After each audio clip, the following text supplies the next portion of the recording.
Ini sebenarnya cerita pengalaman Atta yang bermula waktu pas sekitar 10 tahun lalu.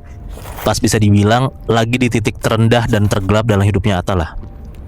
Pas itu Atta umurnya masih 20-an awal, belum punya pekerjaan tetap, masih numpang tinggal sama tantenya, terus baru aja dihianatin sama teman dekatnya sendiri.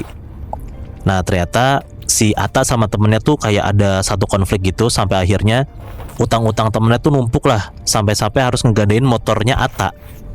Nah jujur Atta tuh sempat mikir buat ngakhirin hidupnya, tapi setelah itu takdir mungkin kayak nyelamatin dia lah.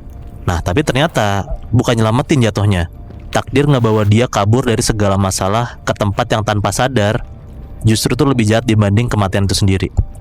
Atta diajak sama salah satu temennya kenalan ke sebuah padepokan di lereng Gunung Lawu. Nah untuk nama padepokannya si Atta sendiri pun juga nggak ngirim sih ke kita ya namanya apa gitu. Tapi pokoknya tempat ini itu tuh terkenal banget sebagai tempat tirakat buat orang-orang yang mau bersih lahir batin katanya gitu. Oke. Dan nggak sampai situ aja, kita juga bisa jadi sakti atau bahkan terbebas dari karma katanya kalau ke tempat ini. Nah cuman tempat ini katanya tuh milih-milih siapa aja yang boleh masuk ke sana, dan Atta salah satu orang yang boleh masuk ke sana. Padepokan ini berdiri di antara pohon cemara tua. Bangunan tuh dari kayak batu, terus ada atapnya tuh ijuk dan punya aura dingin lah walaupun siang hari. Nah tapi yang paling kelihatan dan mungkin bisa diingat sama teman-temannya semua, itu tuh di bagian depan gerbangnya ada kayak semacam tugu besar, merah, licin, bentuknya tuh secara sekilas kayak kepala manusia raksasa, mulutnya agak kebuka dikit kayak nyeringai gitu lah. Dan kenapa tugu ini yang paling diingat sama Atta?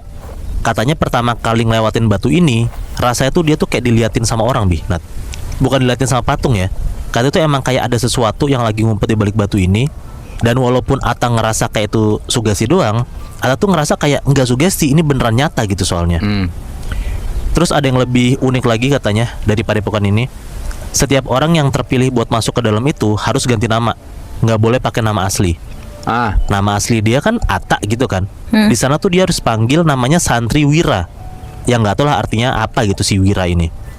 Nggak boleh bawa apapun dari luar, HP dikumpulin, KTP disita, nggak boleh ada cermin, bahkan jam pun nggak boleh.